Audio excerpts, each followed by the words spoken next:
Look at that, they are just perfect. Nice and crunchy, nice and crusty, bakery style sourdough rolls. Welcome y'all to Robin on the Farm. Today I'm taking my easiest sourdough bread recipe and turning it into bakery style, crunchy, crusty sourdough rolls. These are so good. If you like the crust of sourdough, you're gonna love these little rolls. Now, what we're gonna do to make these rolls is we're gonna use 2 muffin pans. So we're gonna take 2 of them, any kind that you have, and we're gonna turn one on top of the other just like this. Kind of like when I used this recipe and took 2 loaf pans and turned one on top of the other and we made a loaf like that. So this is a great way to make yummy little sourdough rolls. Now this is my really easy sourdough bread recipe. I've shared this with you a couple times. I've showed you how to make it using a Dutch oven and in the loaf pans like I just talked about. But today we're gonna make them into rolls using these muffin pans. So I'm gonna run through the recipe really quick. I have shown it to you, so if you've seen this, feel free to skip ahead into the shaping part of this. But if you haven't seen this before, this is my really easy, beginner-friendly sourdough bread recipe. There's none of those stretch and folds. It's a same-day method. It's super easy and super delicious sourdough bread. Now on my website, robinonthefarm.com, I'm gonna have the printable recipe, and it'll be in both cups and spoons and in grams, just depending on how you like to bake. So print that out and make these yummy little sourdough rolls. Today I'm gonna make this in cups and spoons, but you can do it in grams too. Either way, I make this both ways. So to get started, you want 3/4 of a cup of sourdough starter or discard. This recipe is so great because it doesn't have to use active sourdough starter. You can use discard straight out of your fridge if you want to. And it can be cold or it can be room temperature. But 3/4 of a cup, which is about 165 grams. Just put that right on into a mixing bowl. You can also use a stand mixer if you wanna mix it that way. Now after the sourdough discard or starter, then you want some water. You wanna use room temperature water. Nothing too warm, nothing too cool, but you want 1 2/3 cups or about 500 grams of water. So just pour that right on in there with your starter. Sorry, I said that this was 500 grams of water. It's not. This is 400 grams, which is 1 2/3 cups. So just give that a good mix. And now it's already time to add our next 2 ingredients. Sourdough bread is so easy because there's only 4 ingredients. You need sourdough starter or discard, water, salt, and flour, and that is it. It's so basic and it's so yummy. So for this recipe, I want 5 1/3 cups of flour. You can use bread flour or all-purpose flour. I'm gonna use bread flour. I like bread flour better for my bread, but all-purpose is fine too. I go back and forth with mine. So this is 650 grams of flour, or 5 1/3 cups. And before I mix these ingredients together, I'm gonna add my salt. I'm gonna add 1 tablespoon of salt. Now you can use any kind of salt that you want. I love this Redmond's Real Salt. This is my favorite salt to use in all of my baking and cooking. So 1 tablespoon, which is about 15 grams. Sprinkle that right on top. And now it's already time to get this mixing. Now you can use anything that you want. You can use a wooden spoon, a rubber spatula. Oftentimes I'll use my really cool Danish dough whisk or a spurtle. I'm just gonna go ahead and keep using my spurtle. It works great for these thick doughs like sourdough, but you just wanna give this a good mix. Just take a couple minutes and mix it up really well by hand, or if you're using a stand mixer, just take a minute and let it mix it really well. Now, as you start mixing this, you might feel like it's way too dry, but it's not. Don't add any water to it, just keep mixing. I like to mix it as well as I can with my spurtle, and then I go in with my hands. So that's what I'm gonna do. I like to go in with my hands and just kind of work the dough. Just kind of wanna make sure there's no dry patches of flour. You're gonna end up with a really nice shaggy ball of dough. And this will just take another minute. Now, if you're new to sourdough or you haven't quite figured out your starter quite yet, on my website where you can find the printable recipe, you can also find my freeze-dried sourdough starter. I have my classic sourdough starter Hester, and that's what I'm using today. But she's on the website, freeze-dried. All you have to do is reconstitute it, and within 5 days, you'll be making homemade sourdough bread. So that's way faster. It's a great shortcut to sourdough. Now that I've taken a minute to work this with my hands, this is what my sourdough looks like. This looks perfect. This is just a nice rustic ball of dough. It's very shaggy. There's no patches of dry flour. It's not too wet. It's not too dry. This is perfect. So I'm gonna put this back in my bowl and I'm gonna let this bulk ferment on the countertop covered with some plastic wrap for anywhere from 3 to 12 hours. That is quite a stretch, but things like the temperature of your home, your humidity, those kind of things are gonna influence how long it takes it to bulk ferment.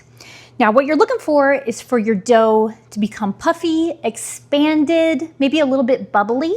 I'll show you exactly what it should look like when mine's done bulk fermenting. Usually I let mine go anywhere from 6 to 8 hours. I think that's optimal. So I'll show you mine when it's done.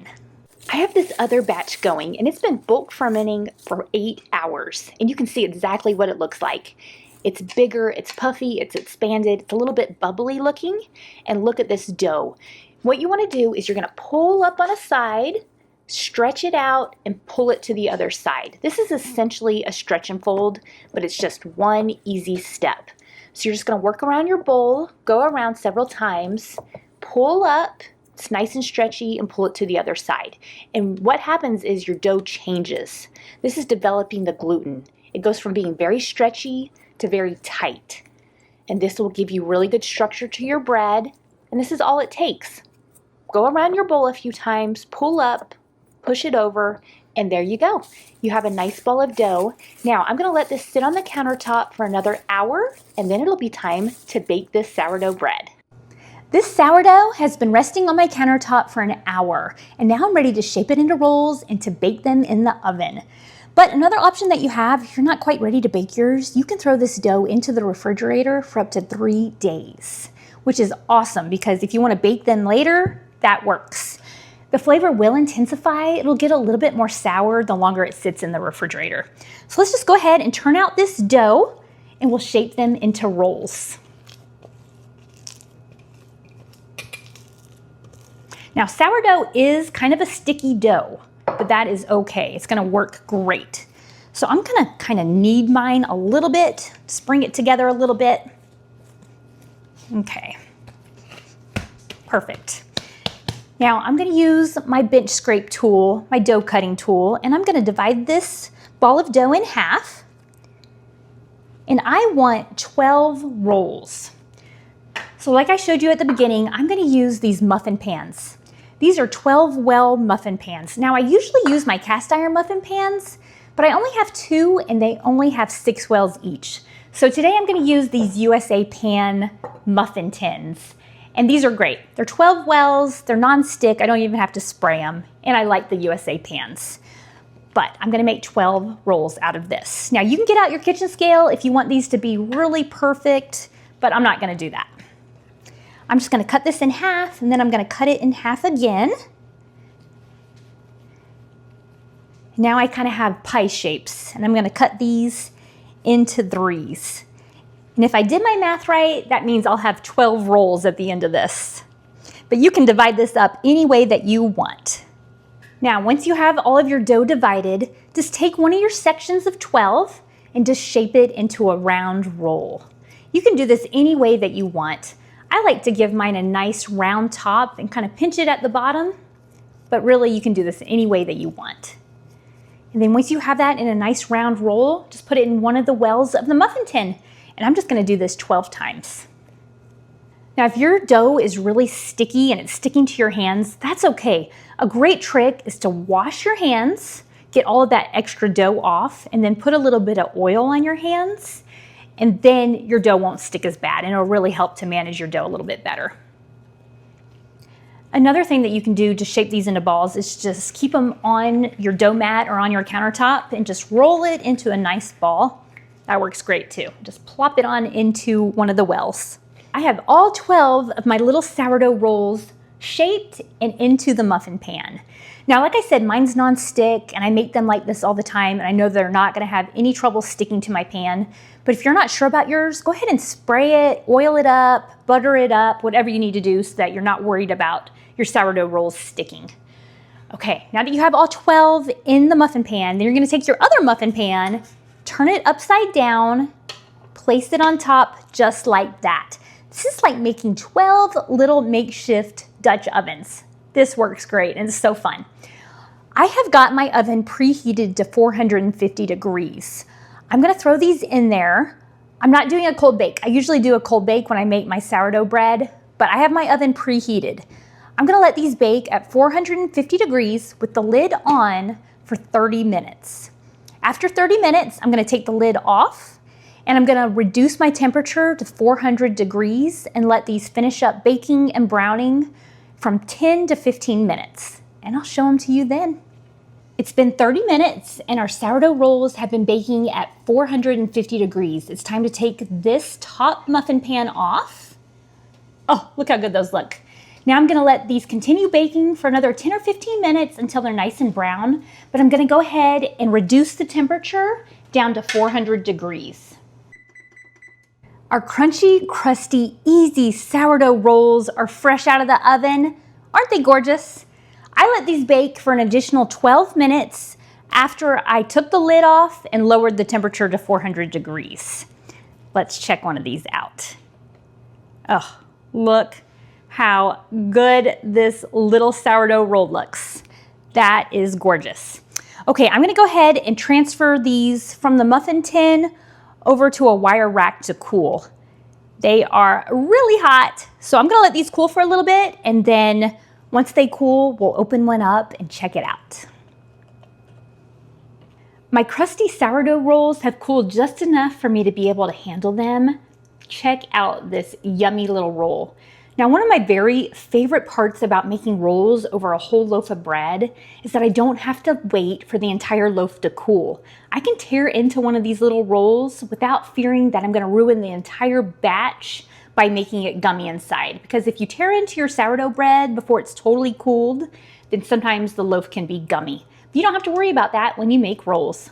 So I'm just gonna tear into this yummy little roll. Oh, it's crusty, it's crunchy, it's still kind of hot.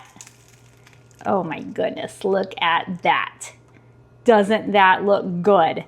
And like I said, if you love the crust on your sourdough bread, you get way more crust when you make little rolls like this. So I just think this is fantastic. Doesn't that look good? Okay, I'm gonna take a little bite of this roll. Now I really should have the butter out, the jam. That's how I really enjoy my sourdough bread, but I'm gonna take a little bite of this. It is perfection. These turned out absolutely delicious and so yummy. Look at that, they are just perfect. Not gummy inside at all. Nice and crunchy, nice and crusty, bakery style sourdough rolls. Now that my family has eaten half of this batch of sourdough rolls and they've cooled off, I'm gonna go ahead and store them in one of my beeswax bread bags. My daughters and I make these together. They're naturally antibacterial, they're breathable, so that they keep your sourdough crust the perfect texture. These are a great, healthy alternative to plastic bags. These will be on my website along with lots of other fun patterns. And you can also find the printable recipe for these sourdough rolls there. Be sure to check out my other sourdough recipes, including these really easy 2-ingredient sourdough discard crackers. Thanks so much for being here with me on Robin on the Farm. I will see you next time.